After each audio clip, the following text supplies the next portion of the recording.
The late summer heat clung to the edges of the Georgia hills like a secret that refused to let go. In a small town named Briar Glen, the days stretched long and thick, the cicadas humming an endless tune that blurred into background noise. It was in this town, forgotten by time and ignored by progress, that Lena Morrell first disappeared. 20 years ago to the day, she packed her camera gear, notepad, and one well-worn pair of hiking boots before setting off towards Daggerfield. She had told her editor she was chasing a story, something about a vanished school and a trail of missing persons that stretched back generations. No one questioned it. Lena was relentless.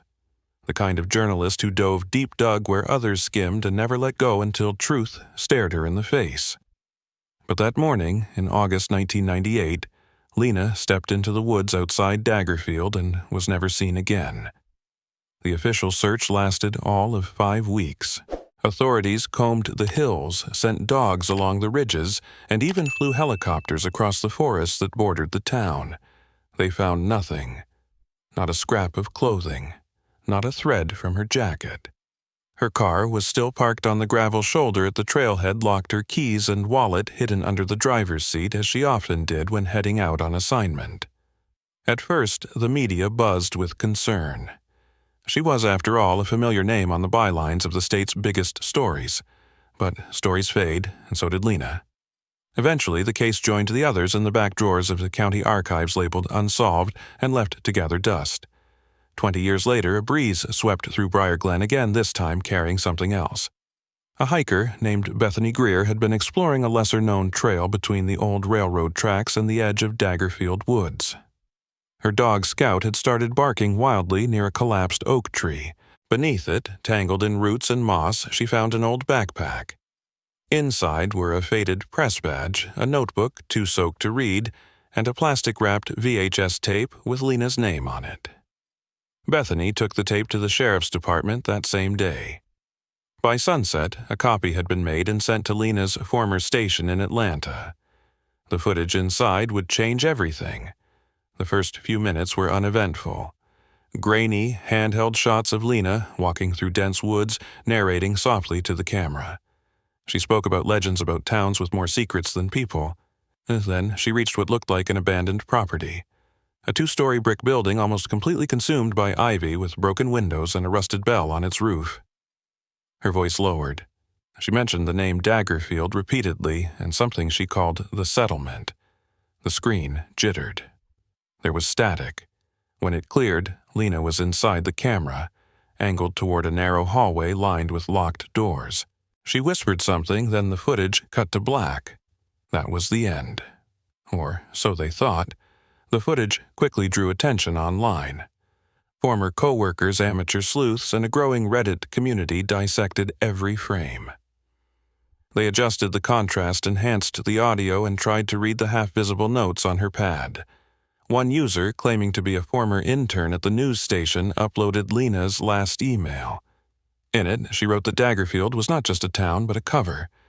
She mentioned the names of people who had supposedly left decades ago, yet whose records seemed to end abruptly, like someone had erased them from history. She ended with a chilling line. "If this reaches you, I saw something I was not supposed to, and I think they know I saw it." For years, people had whispered about Daggerfield. Parents used it to scare children. Teens dared each other to spend nights near its borders. But few ever actually went in. The place was off most maps, a clerical oddity with no functioning infrastructure. Some said it was bought by the government. Others claimed cults used it for retreats. Either way, it remained a void, and Lena Morrell had walked right into its heart.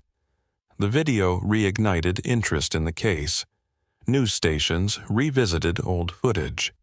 Podcasts began exploring the legend. And somewhere between sensationalism and desperation, a decision was made to go back. It was Mia Dalton, a fresh-faced investigative journalist barely 3 months into her job, who volunteered to retrace Lena's steps. Her producer was hesitant. The case was 20 years cold and the region unpredictable. But Mia argued it was more than a follow-up. It was a tribute. She had studied Lena in journalism school, watched her clips, read her pieces. She said she felt like she owed her something, and when Bethany Greer agreed to guide her part of the way, the plan fell into place. Mia packed light. Camera, notebook, satellite phone. She left her apartment on a warm morning in October, unaware that she was already being watched. By the time she arrived at the same trailhead, the air had cooled, and the shadows in the woods had grown longer. She found Lena's car still mentioned in the police report, now covered in moss and rust, a metal husk in the woods. As she filmed her intro, a crow called in the distance, sharp and low. Mia felt a chill crawl up her spine, though she blamed it on nerves.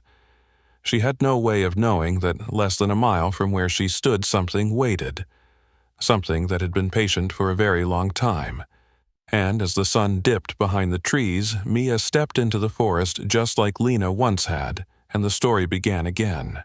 The deeper Mia stepped into the woods, the more the world behind her faded. The trees stood thick and old, their bark etched with deep grooves like tired skin. Leaves rustled above her head in a dull hush, absorbing sound instead of echoing it. Her boots crunched over twigs and fallen leaves, but it felt like the forest swallowed each footstep. She had walked for 20 minutes when she realized how unnaturally quiet everything had become. No birds, no wind. Even Scout Bethany's dog had stopped barking back at the trailhead. Mia paused, pulling her camera from her pack. Her hand hovered for a moment before pressing record. Something about the air felt wrong. It was too still. She whispered her location into the mic and glanced at her GPS. The signal blinked weakly, then vanished. She pressed on eyes, scanning for any trace of the building Lena had filmed. The forest ahead dipped into a slight slope, and she followed it, heart thudding faster with every step. Suddenly, through the thicket, she spotted something unnatural, a sliver of brick covered in vines. The same crumbling structure from the tape. Her breath caught as she approached. The building sat sunken, its foundation cracked with one side leaning heavily against a collapsed tree. Mia walked around the edge, searching for an entry point. The main doors were long gone, replaced by warped planks nailed across the threshold. But to the left, a broken window gaped like a wound. She climbed through, careful not to cut herself on the jagged edges. Inside, the air was thick with mildew and rot. A beam of light filtered through a hole in the ceiling, illuminating dust and something else. Faint footprints, too large for a child, too fresh for comfort. Mia crouched low, adjusting the camera to get a better angle. The hallway stretched ahead, almost identical to the one in Lena's footage. She whispered a timestamp for the recording, then slowly began walking. Doors lined the corridor, most sealed shut with age.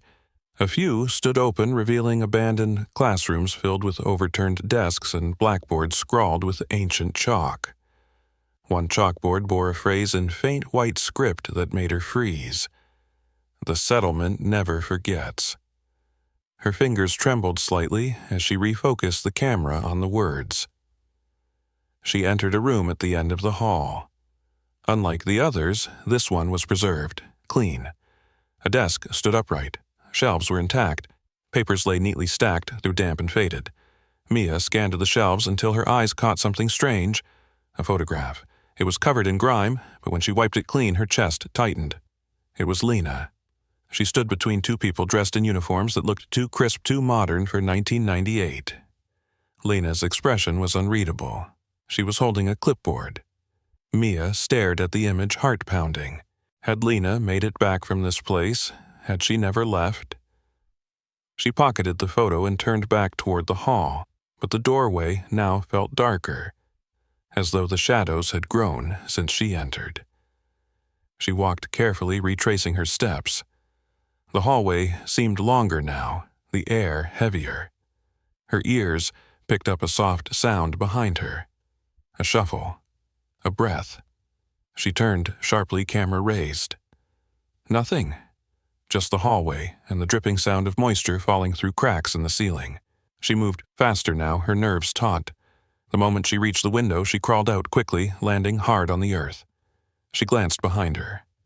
The building loomed silently, no sign of movement. She checked her watch. She had only been inside for 40 minutes, but the sky had shifted. The late afternoon light was already fading. She didn't remember clouds before. Now the sky had turned a slate gray, as if night had been pushed forward. Mia backtracked toward the trailhead camera still rolling. She stopped only once to capture a wide shot of the school from a distance. That was when she noticed something that made her skin crawl. A figure, standing behind the top-floor window, motionless, watching. She zoomed in.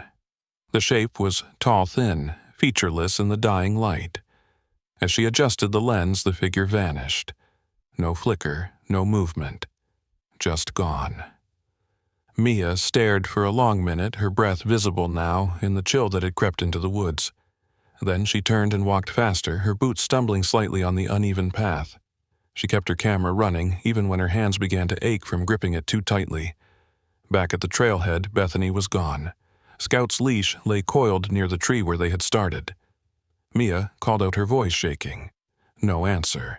A piece of paper had been pinned to a nearby branch with a twig. It bore a single sentence in bold handwriting. "Leave now. Do not come back." She scanned the tree line, heart-pounding. No sign of Bethany. No movement in the woods. She climbed into her rented SUV and locked the doors. The camera continued rolling on the passenger seat as she backed away, tires skidding slightly on the dirt. As she drove back to town, the light behind her vanished completely. It was only 6 p.m. Back in her motel room, Mia reviewed the footage. She noted timestamps, paused the image of the figure in the window, and enhanced the audio from inside the building. A faint hum played under her voice, low and rhythmic, almost mechanical. She checked her GPS history. The device had recorded nothing past the trailhead. No path, no coordinates. It was as if she had never left. She opened her laptop and began drafting a report, uploading clips to a cloud server in case her equipment failed. Her hands still trembled. She played the footage of Lena's face in the photo again. There was something off in her expression. Not fear, not confusion. Something colder. Something resolved. Sleep refused to come that night. Mia lay on the stiff motel bed with her eyes fixed on the ceiling as the fan turned in slow, hypnotic loops. Her mind cycled through every detail of the trip. The school, the photo, the vanishing guide, the note pinned to the tree with no footprints nearby. Around midnight, she gave up trying to rest. She rolled out of bed, wrapped herself in a hoodie, and turned on her laptop. The footage she captured at the abandoned building had already been backed up, but there was something about the audio hum she needed to hear again. She plugged in her headphones and hit play. The background noise at first seemed benign, just a natural echo of a crumbling structure. But as she filtered out her own voice, the low rhythm returned. It pulsed steadily, not like an electronic malfunction, but like something alive. She increased the volume, slowly, cautious not to distort the sound. When it reached a certain pitch, she felt it not through her ears, but in her chest. The sensation was subtle, like standing near a subwoofer. Her breathing changed without her realizing it. She leaned closer, the sound dragging her in. A sharp knock at the door shattered the trance. She tore off her headphones, heart pounding. She approached the door and looked through the peephole. No one stood outside. She opened it carefully. The hallway was empty, but on the ground was an envelope. She picked it up with trembling hands and returned to the bed. Inside was a single sheet of paper, typed. The message read only one line: "Stop playing it or you will not stop hearing it." Mia stared at the page, trying to make sense of it. No name, no signature. She ran to the window. The parking lot outside was empty except for her car and one other vehicle she had not noticed before. A dark sedan license plate smudged. She watched for several minutes. The vehicle did not move. No lights flickered inside. Just a silent machine waiting for someone to make a mistake. By morning, Mia had made a decision. She would not leave Briar Glen, not yet. Too much had been uncovered, and she needed answers. She drove into town, the sedan following a few blocks behind, never overtaking or falling too far back. She parked near the local library, hoping to find any archived newspaper clippings about Daggerfield. Inside, the air was cool and the lights dim. The librarian, a woman in her late 60s, gave her a curious glance but said nothing as Mia requested access to the historical files. The back corner of the library smelled like old paper and damp carpet. She flipped through microfiche records, scanning headlines from the late 90s. Then she found it. A short article dated September 3, 1998. Reporter presumed missing in Daggerfield woods. The photo was grainy, but it was Lena.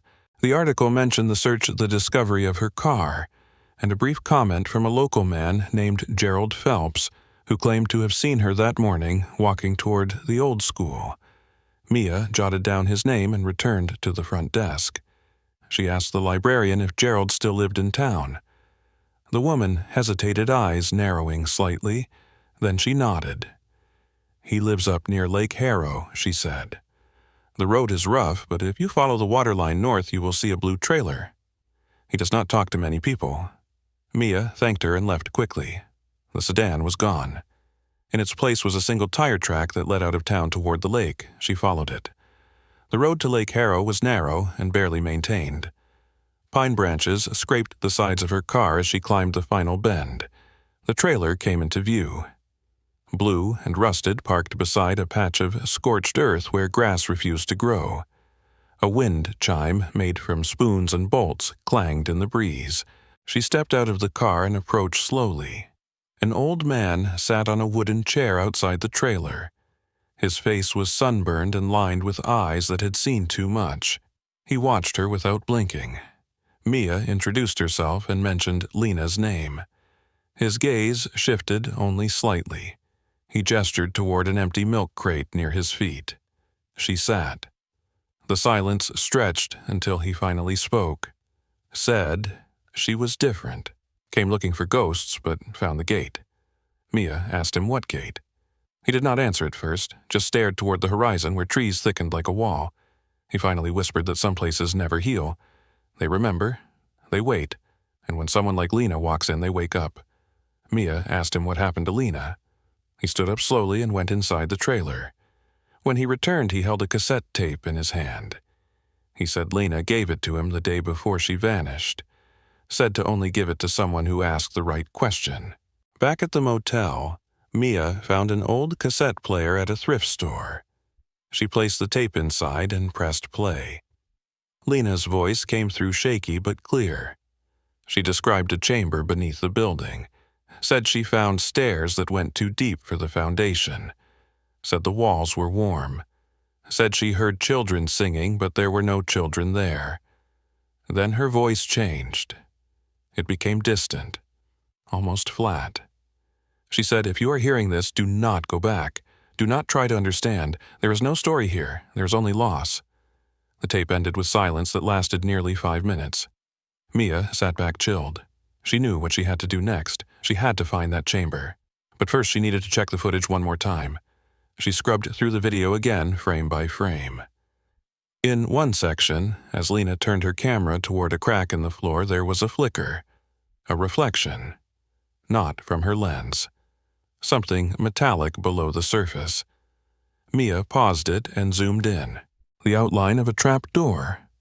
Covered by debris, hidden in plain sight.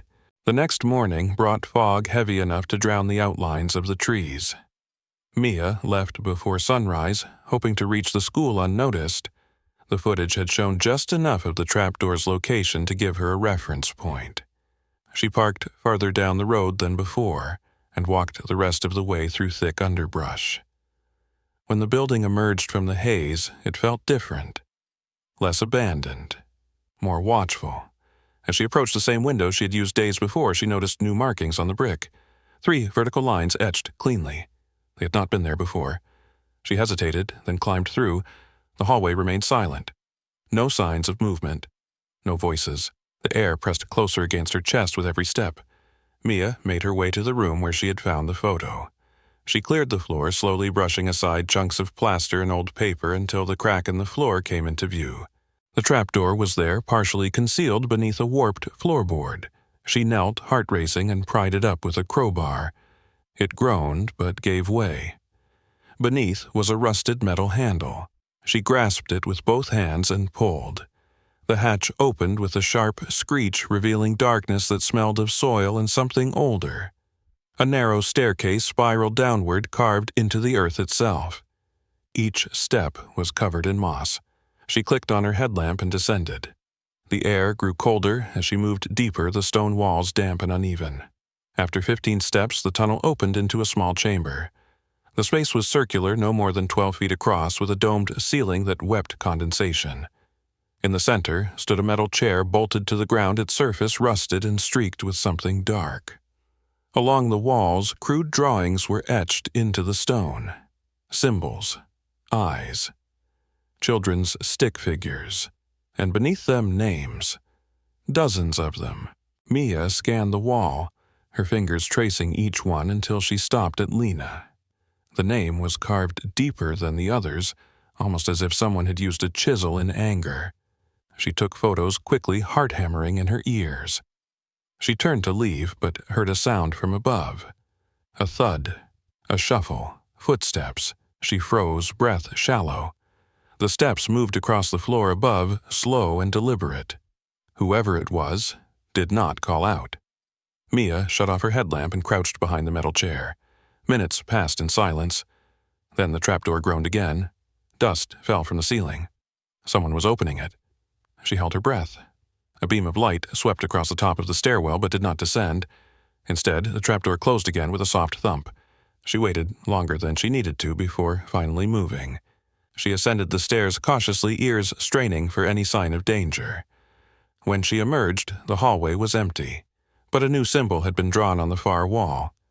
A spiral. Still wet, Mia backed out of the building, never turning her back on the hallway. When she finally reached the tree line, she broke into a run. She drove straight to her motel, locked the door, and downloaded all footage onto 2 separate drives. Her hands trembled as she typed notes detailing everything she saw. She backed up the files again and mailed one of the drives to a trusted friend in another state with a note that read, "Simply in case anything happens." That evening, while reviewing the photos of the chamber, something caught her attention. In the image of Lena's name beneath the letters, a smaller inscription had been scratched. It was faint but legible. She wrote the phrase on a notepad and stared at it for a long time. The gate opened once. It remembers. Unsure of what the message meant, she returned to the library. The older librarian was not on shift. A younger assistant helped her access a digital record of town planning archives. She searched Daggerfield's records, focusing on pre-1950 structures. What she found startled her. The land where the school stood had originally housed a sanitarium built in 1924, decommissioned in 1949, following a state investigation. No explanation was listed. Blueprints showed underground chambers and therapy rooms. She matched the diagrams to her photos. The chamber beneath the trapdoor had once been labeled Observation Room B. The symbol carved on the wall, the spiral, appeared in the building's blueprints next to rooms marked Restricted. She printed the documents and returned to her motel. That night, her phone rang, once then stopped. No number appeared on the screen. When she checked the hallway, no one stood outside. Just a slip of paper under her door with the same spiral drawn in black ink. She packed her things and left that same night, driving 2 hours to a motel near the state line. She checked in under a different name, switched off her phone, and refused to sleep. At dawn, she played Lena's tape again. One sentence now stood out. She said they sing. She said they wait. She said some of them never left. The children. By midday, the sun had returned, yet it brought no comfort. Mia sat in the new motel room, reviewing each segment of her footage with greater scrutiny. She slowed the audio and boosted faint background sounds. Beneath her own voice and the ambient noises, another sound surfaced. It was low and childlike. A lullaby. Off-key and staggered like it was being sung in a hollow room. Her chest tightened. She replayed it several times. The lyrics were nearly inaudible, but one word repeated again and again. Return. Her fingers hovered over the laptop keys, unwilling to press pause.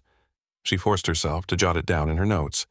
She needed confirmation, something tangible. She remembered the old man by Lake Harrow and wondered if he had heard the same thing. She had no other leads, just static and whispers from a voice no longer alive. She returned to Gerald's trailer the next morning. The wind had scattered the bolts and spoons from the chime. The door was ajar. Inside, the place had been overturned. Drawers yanked out, mattress slashed, photos torn. Mia stepped carefully over the mess and called his name. No response. She noticed the cassette player was missing. She checked the cabinet where he had pulled the first tape. Empty. On the wall, scratched into the wooden paneling, the same spiral symbol reappeared. But this time, it was drawn in blood. Her stomach clenched. She backed out, scanning the perimeter for signs of struggle. Nothing but tire tracks leading toward the woods. She called the sheriff anonymously, reported a disturbance, and left. She could not risk her name entering any more records. That night, she analyzed the symbols again. She opened a folder labeled Daggerfield Archive and compared the spiral to folklore she had collected months earlier. Several matched ancient protection runes, but one resembled something older. In a 1934 journal excerpt, she found it associated with a lost cult, the Order of the Hollow Gate. According to the notes, the group believed in thin places, locations where the veil between realities could be breached. Their rituals often centered around children used as conduits for memory and song. She traced the name through public records, then found a match buried in court files. A 1941 hearing listed an anonymous tip that described the group's activities beneath a sanitarium outside Briar Glen. The case had been sealed. The final note read, "Investigation halted due to jurisdictional concerns." No further action taken. Her skin prickled with the weight of it. She leaned back and stared at the ceiling. How many people had known? How many had vanished? Her hands trembled as she pulled out the photo she had found earlier. Lena between two unnamed individuals. She ran a reverse image search, nothing. Then she zoomed into a metal badge on one person's lapel. The symbol was familiar. Not a law enforcement seal, not medical. It was a triangle surrounding a black sun. She scanned the triangle into her archive. Within seconds, a file popped up from a private forum of conspiracy researchers. The badge was traced to a covert experimental project under the name Memory Containment Initiative. Defunct since 1972. Ties to missing person cases. Site number matches Daggerfield's coordinates. Mia called her contact in Atlanta, a tech analyst named Theo. She had worked with him before on minor stories involving data leaks. He owed her a favor. She asked if he could trace the names connected to the project. He agreed reluctantly. She gave him the badge details and waited. He called back an hour later, his voice tense. He said the database was not just encrypted. It rerouted his IP and locked him out of his own system. Then, someone pinged his line. He warned her not to call again. He said this was not just an old cult, this was institutional, something sanctioned once and never fully shut down. Something that had been waiting for attention to die down. His final words stuck with her. They do not want memory. They want silence. Later that evening, her laptop camera activated. She had not touched it. The green light flickered for 2 seconds, then shut off. Her screen glitched. The document containing her notes disappeared. She checked the backup folder. Empty. Her cloud account had been locked. Her hands shook. She grabbed her drives and went to the reception desk. She paid in cash and asked for a different room under another name. The clerk nodded without asking questions. The fear in her voice must have made sense to him. She moved 2 floors up, locked herself inside, and used a burner phone to record an audio log. She whispered everything, from the trapdoor to the spiral, from Lena's tape to the erased files. Her voice cracked, but she finished. She mailed the recorder in a padded envelope to her editor with no return address. She could no longer trust digital traces. At 3 a.m, a soft knock came at her door, then another. She stood frozen. No footsteps, no voices, just 3 slow knocks spaced seconds apart. She waited an hour before daring to look. A blank white envelope lay on the floor. Inside was a small photo printed on old Kodak paper. It showed Lena's face in grainy monochrome, but it was not from the past. Her eyes were older, her hair streaked with gray. She stood in the hallway of the abandoned school holding a flashlight. Behind her in the shadows, the outline of 3 children stood watching her. Their faces were featureless. Mia dropped the photo and backed away. She stared out the window, half expecting someone to be watching from across the street. But the road was empty. Only the trees swayed slightly in the breeze. The next morning brought a muted stillness. The air outside Mia's new motel window held a strange heaviness, as if the entire town had exhaled but never inhaled again. She moved cautiously, drawing the curtain just enough to peer into the parking lot. The dark sedan was back. It sat idle near the edge of the lot, half covered by shadows cast from a flickering street lamp. She turned away from the window and sat on the bed with the photo of Lena still in her hands. Her eyes traced the features of Lena's face, older now, etched with something harder than fear. Something like resignation. The children behind her remained undefined, as though the camera could not grasp their outlines. Mia checked the timestamp on the back. It had been printed 6 days ago. She had no way of knowing who took it or why it was delivered to her, but it made one thing clear. Lana was still alive. Somewhere inside that place. Still trapped or still watching. Either way, the story was far from finished. Mia knew she had to return to the school one final time. She drove before dawn, taking back roads and leaving her phone powered down. The forest greeted her again with that oppressive silence, each branch still heavy with yesterday's dread. She parked farther away than before, hiking through overgrowth until she reached the backside of the building. The window she once used was boarded over, now nails fresh and clean. Someone had come after her last visit. She circled the structure and found a side door unlatched. Inside, the dust had been disturbed. Tracks moved in and out heavier than her own boots would leave. Her breath slowed. She reached the hallway that led to the trapdoor. The spiral on the wall had been repainted, this time in white chalk, and surrounded by numbers she did not recognize.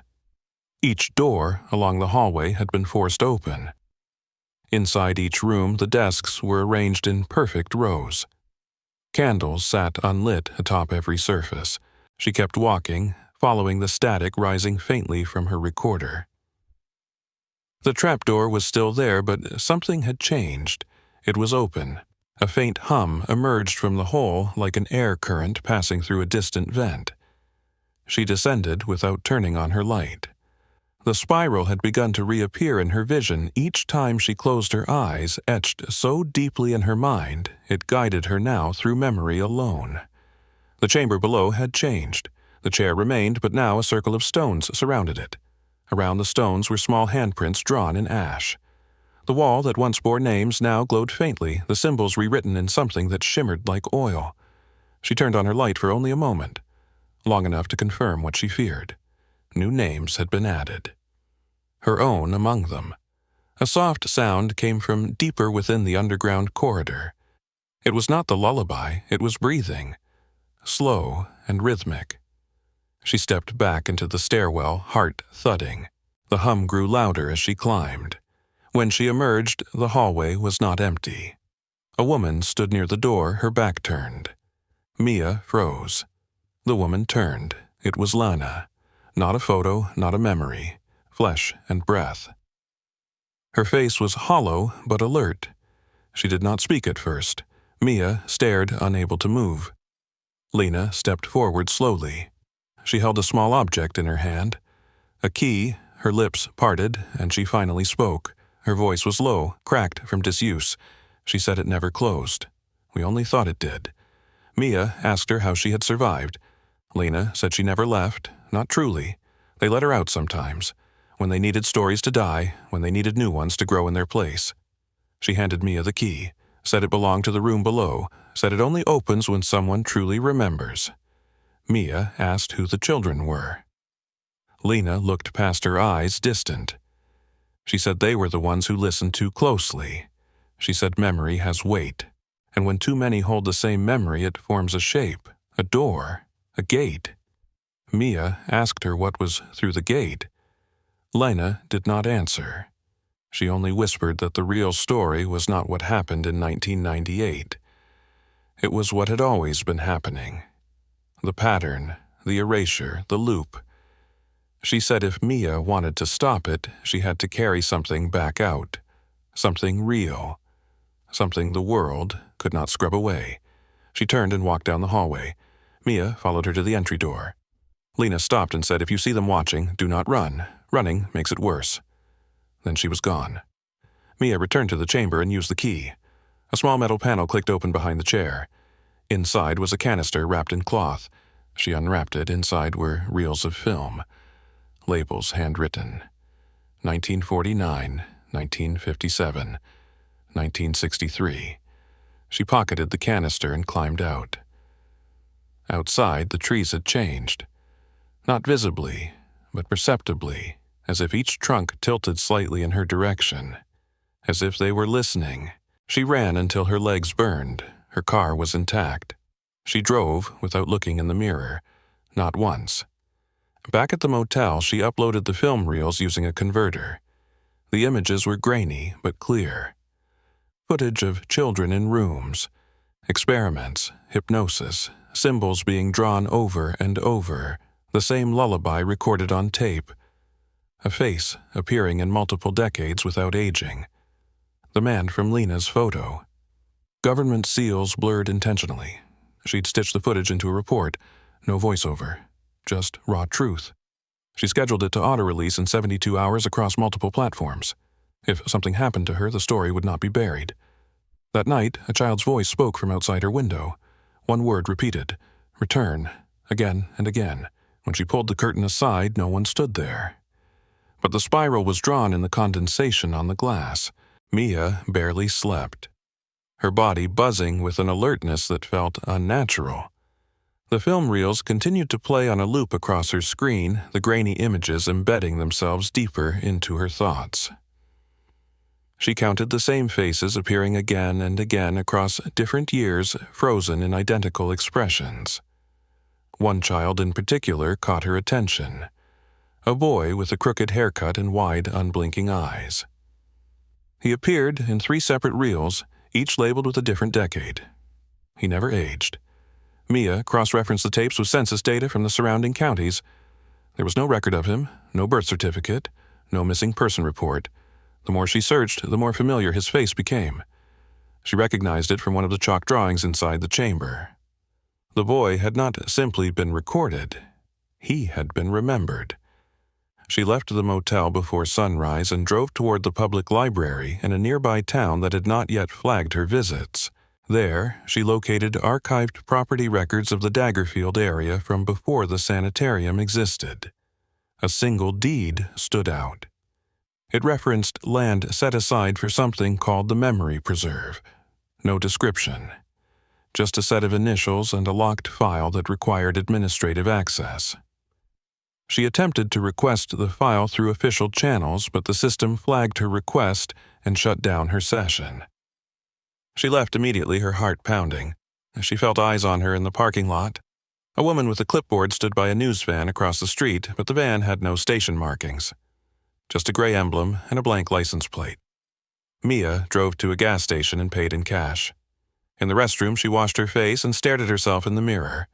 Her reflection lagged for a fraction of a second. When she blinked, the mirror version of her blinked twice. She staggered back and left the bathroom without drying her hands. Her phone vibrated even though it was off. She pulled it from her bag and saw a message scrawled across the locked screen. "You are not remembering alone." She dropped it on the asphalt. When she looked up, the same dark sedan was idling at the edge of the lot.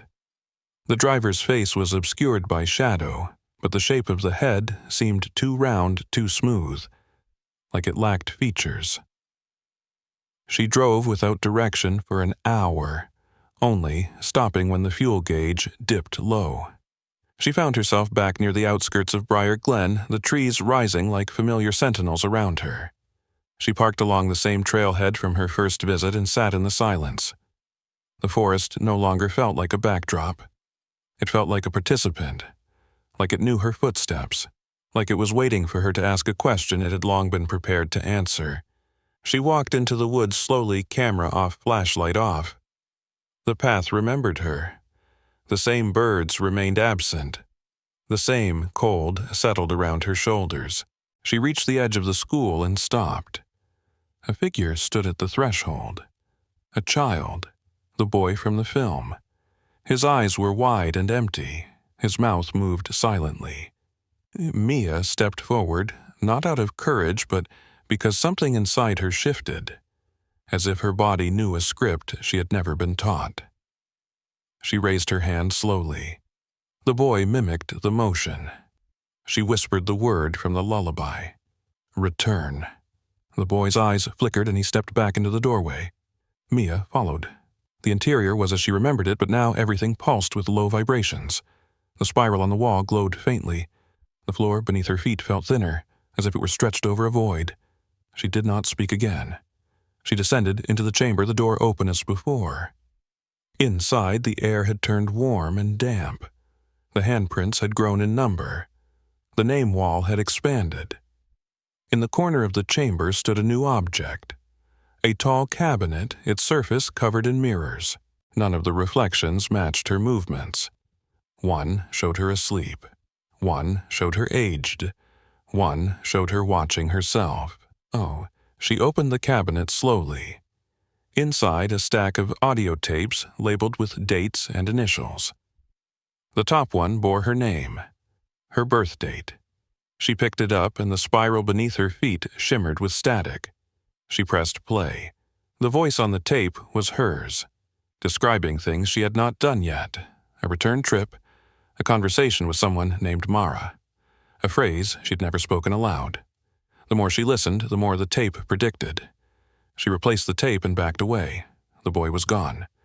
The chamber now echoed with the low hum she had first heard on Lena's footage. She covered her ears, but the sound persisted inside her mind. Her memories began to distort. Faces shifted. Timelines bent. She saw herself as Lena had been, trapped in a loop of recordings, each memory feeding the next, each truth overwritten by the ritual of repetition. She forced herself up the stairs, staggering into the hallway. Her head throbbed. Her heartbeat no longer matched her body's rhythm. Outside, the sky flickered between dusk and dawn. The forest pulsed with the spiral. She returned to her car and drove to the nearest town, unsure which direction she took. The streets were unfamiliar. The people spoke, but their mouths did not match their voices.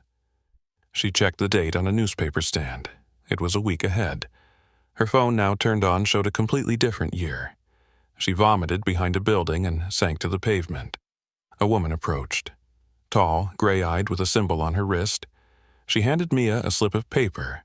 On it, 2 words were printed. Repetition fractures. Then she walked away. Mia sat on the motel floor, her back against the nightstand, the slip of paper clutched in her hand. Repetition fractures. The words circled her mind, each rotation more jagged than the last. Her thoughts were no longer linear. Names and places flashed at the edges of her consciousness like static on a failing screen. She spoke into her recorder, but each playback sounded altered. Slight tonal shifts, word substitutions, as if someone else had spoken in her cadence, borrowing her voice to rewrite the narrative. She'd scanned her notes now, scattered across the bed. They were detailed, methodical, the product of weeks of careful investigation. But now entire sections were unfamiliar. Sentences, written in her handwriting, described events she had no memory of. Conversations she never had, journeys she never took.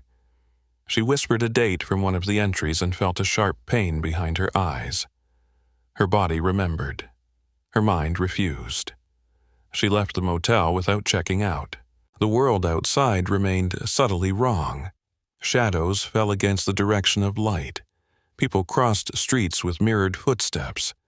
At a corner newsstand, a boy stared directly at her, his mouth moving silently. His face was smooth like molded wax. When she blinked, he was gone. She drove west without direction, drawn by a compulsion stronger than instinct. The sky thickened with gray as she neared the town border. A green sign welcomed her back to Briar Glen, though she was certain she had left hours ago. The streets were empty. Her radio played only white noise. Then a voice crackled through one she had heard on the tape from the chamber. It spoke in a flat tone. You're caught in script memory. You are fulfilling what was recorded. She shut the radio off, but the voice remained now humming in the engine's vibrations. She parked behind the diner where she had met the librarian days before. The building looked abandoned now. Windows boarded, door chained. A flyer flapped on a pole outside. It bore a photo of herself with the word "missing" printed beneath it. The date of disappearance was marked 2 weeks earlier. She staggered back.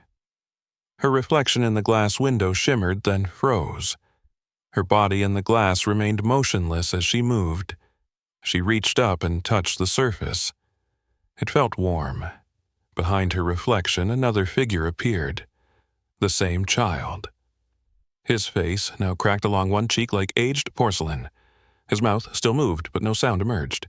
She stepped away, heart racing. She no longer knew what moment she inhabited. Driven by dread, she returned to the site of the spiral. The forest greeted her not with silence, but with a murmur. Voices threaded between branches. Words from old conversations, her mother calling her home. Lena's voice from the film, her own voice from the cabinet tape. Each sound arrived out of order like shuffled pages from a torn book. She passed familiar trees now etched with symbols she could not decipher. The school was visible through a veil of drifting fog, its roof-warped windows pulsing faintly. The door opened before she touched it. Inside the hallway was gone. In its place stretched an endless corridor of mirrors. Each reflected a different version of her. Different choices, different timelines. In one, she held a child's hand. In another, her hair was silver. In a third, her eyes were hollow. She walked forward, each step louder than the last. The reflections began to whisper, not in unison but in layered echoes. They warned her, told her she had passed the point of edit, that memory now recorded her, not the other way around. She reached the end of the hall where a door pulsed with light. She opened it slowly.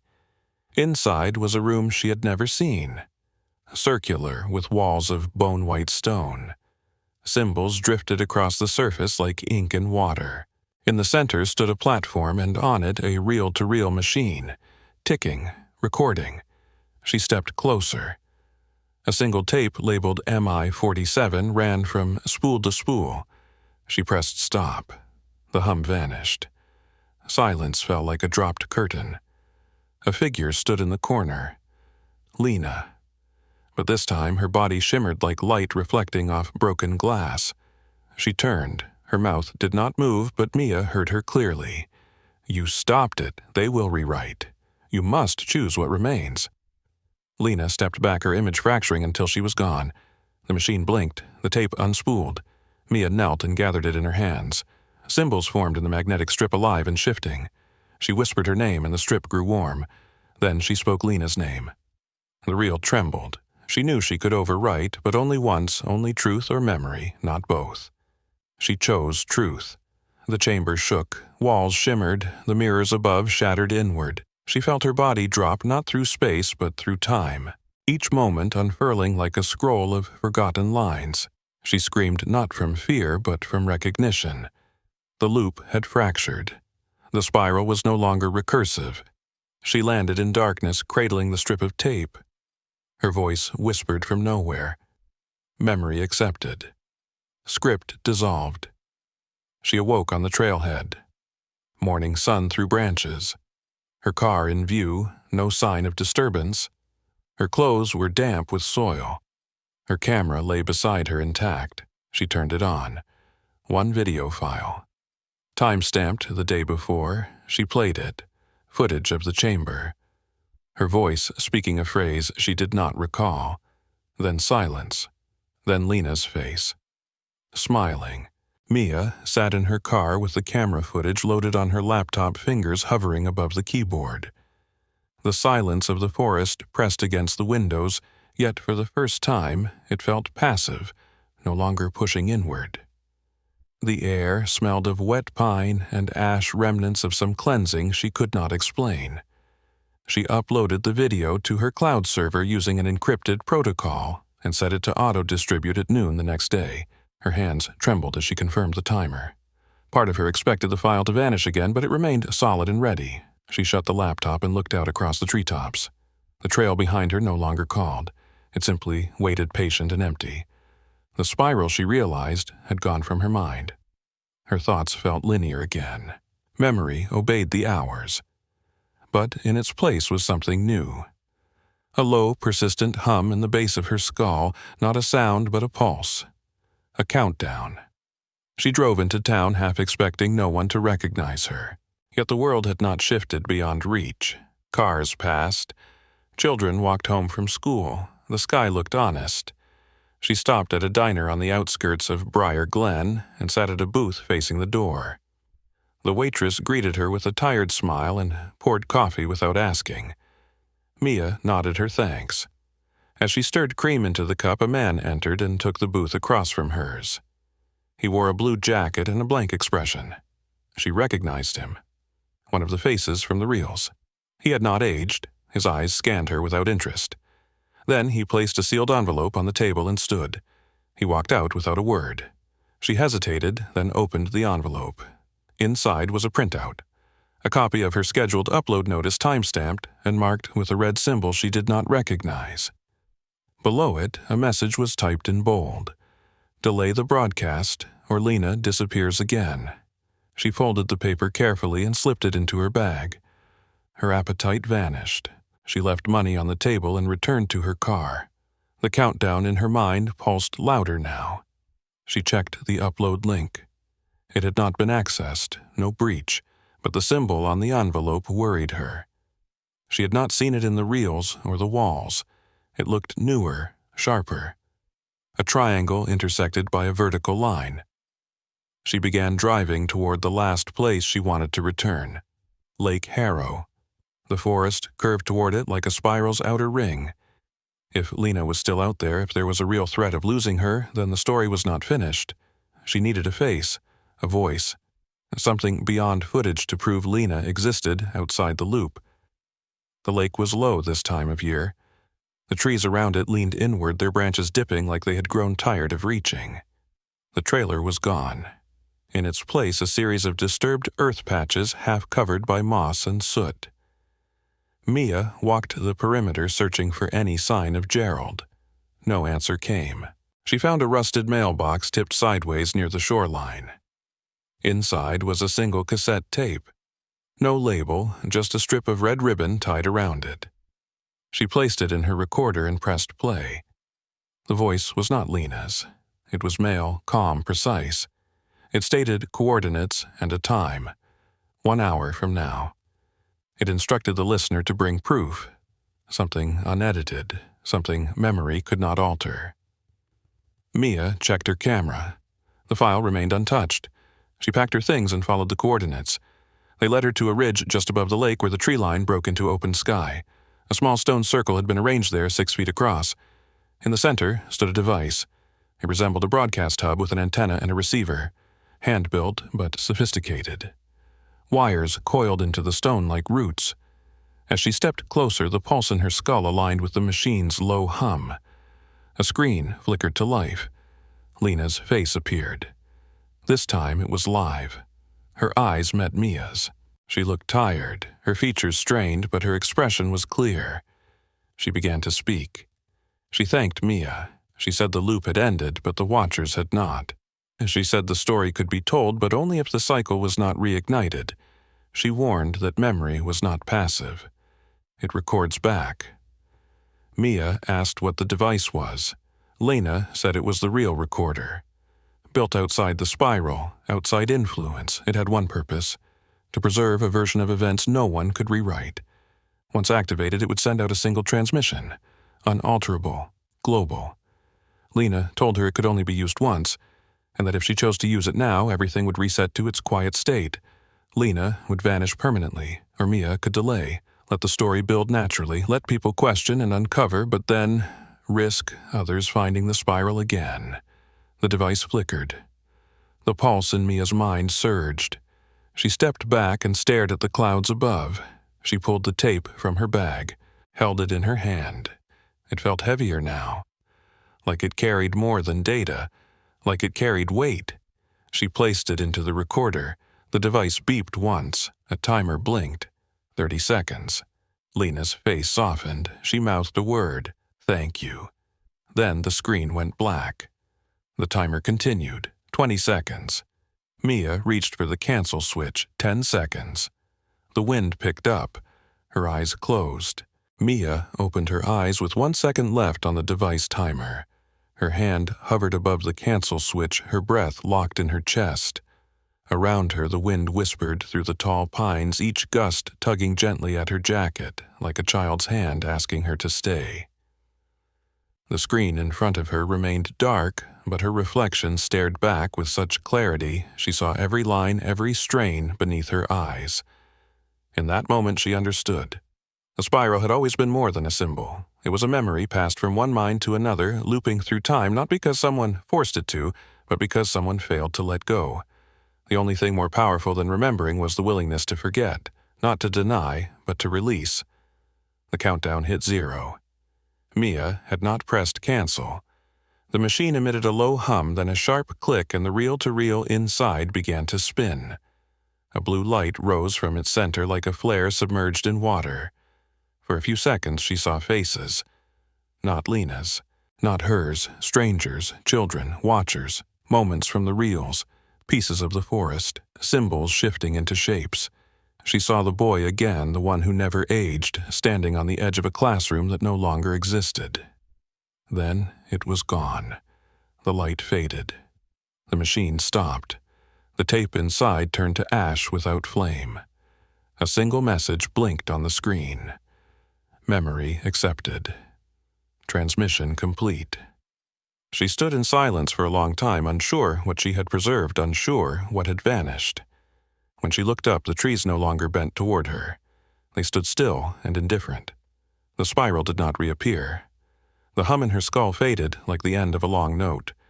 She walked back to her car in a daze, unsure if she had erased something sacred or saved it from becoming something dangerous. The drive out of Briar Glen felt longer this time. The road had stretches she could not recall driving in, places where the trees were too symmetrical or the shadows fell in strange angles. But they passed like dreams. By the time she reached the highway, the forest had fallen behind her. In the days that followed, the world did not change in any dramatic way. No breaking news, no mass revelation, no names in headlines. But slowly, things began to shift.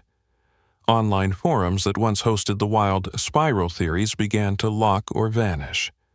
Articles referencing the Daggerfield mystery now led to error pages. A podcast she once followed posted its final episode with no explanation. Even her notes, stored on an external drive, now contained file names but no content. Photos, once so clear, were now blurred or blank. The boy's face, once so familiar, faded from her memory until she could only recall the shape of his eyes. She felt the loss like a bruise she could not find. But something else remained. A feeling in her chest like a weight had been lifted, not from her shoulders, but from time itself. She returned to Atlanta and resumed her job, though the stories she chose to write now came from quieter places, human places. She told stories of people who had disappeared but left behind a ripple, not a spiral, a single movement outward. She never spoke of Lena publicly. She kept the last video saved only to one device, encrypted and stored offline. Occasionally, she would watch the few seconds that had survived, the moment Lena looked into the lens and said nothing at all, just breathed, just lived. One day, several months later, Mia received a package at her door. No return address. Inside was a book. A journal, bound in cracked leather, its spine stitched by hand. She opened it slowly. The first page bore no name, just a phrase in faded ink. Some stories remember themselves. Inside, the pages were blank. Every one of them. She flipped through until the very last page. There, in Lena's handwriting, were 4 words. You chose the right version. Maya placed the journal on a shelf near her desk. That night, as rain tapped against her windows and traffic hummed below, she sat down to write. Not an article, not an exposé, a letter. She wrote to Lana, knowing it might never reach her. She told her what had changed. She told her what had stayed the same. She said she did not regret the choice. Even though she had questions. even though silence sometimes felt heavier than truth. She wrote until morning, then folded the letter and placed it inside the journal. Years passed. The story of Daggerfield faded further from public reach. Eventually, it lived only in the margins and the unlinked files and half-remembered stories passed among old researchers. Mia continued to write her bylines more modest now. She mentored new journalists, taught them to chase truth but never chase it into a place they could not return from. She never mentioned the spiral, never drew it again. But in quiet moments, she sometimes hummed a melody she could never trace. Soft, dissonant, familiar. One summer evening, as she sat on her balcony watching the sun dip below the skyline, a child passed below her building, skipping along the sidewalk. He stopped and looked up at her. His face held no familiarity, but his eyes paused too long. He smiled, then continued on. Mia stood for a while after he vanished down the street. She did not feel fear, only recognition. Like a page she had once written now turned by someone else's hand. She whispered a name she had not spoken in years, then turned away. The story had ended not with a revelation, not with applause, but with a choice. A truth preserved not for fame or fury, but to stop the loop. Not all mysteries demand solving. Some simply ask to be remembered without being repeated. Mia understood now.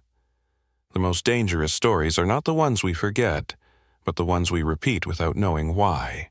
If you enjoyed this story, make sure to like and subscribe so you never miss a new mystery. Let us know in the comments what you think about the plot and where in the world you're watching from. Your thoughts help keep the story going.